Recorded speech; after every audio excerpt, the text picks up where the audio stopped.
claims of rigging. Esther Diana, KTN, Nairobi. And the win by Yoweri Museveni by 71.94% is unprecedented in Uganda. However, it is not new here. It's Grace Nyanga with some of the leaders in the region whose wins raised eyebrows. Take a look. Military and police officers on the streets of Kampala and other parts of Uganda, armed to the teeth. Well, it is not a season of war, yet it is still a war for survival for some. Every election season in this Great Lakes nation is always a convoluted moment that comes with security threats, mostly targeting opposition leaders.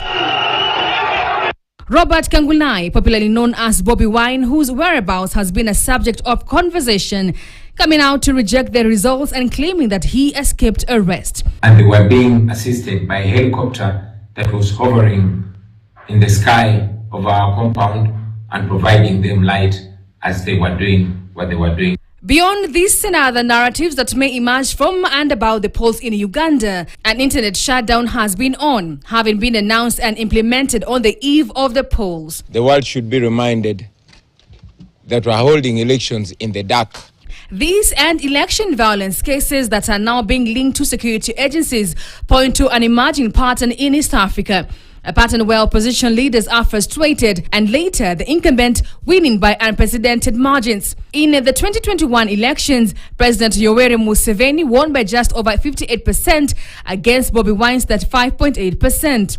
The United States termed the polls as fundamentally flawed. This time round, Museveni has won by an even higher margin. It seems like incumbents winning with such margins is not news anymore. It comes months after Tanzania's President Samia Suluhu Hassan shocked the world by her 98% win in an election that touched off a violent protest that left an unknown number of people dead. The government has been at pains to prove its legitimacy to the international community.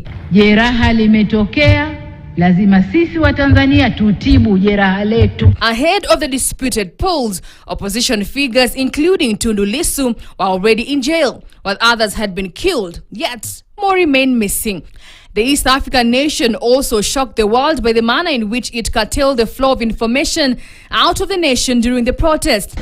In Rwanda, which also shares border with Uganda and Tanzania, President Paul Kagame also delivered a shocker. In the July 2024 polls, Kagame, who was once Uganda's military intelligence, retained his presidency by winning 99% of the votes cast. The turnout was said to have been 98%. Again, the international community frowned upon the polls, terming them a sham.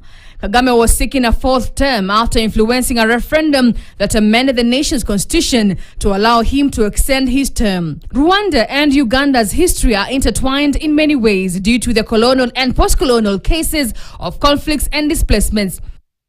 As the region's presidents win by higher margins, it is not known whether this is a manifestation of an enduring electorate, open rigging, or both. However, the election of Charles B.D. King of Liberia in 1927 remains the most rigged electorate affair. King won by over 230,000 votes in an election where only 19,000 registered voters cast their ballots.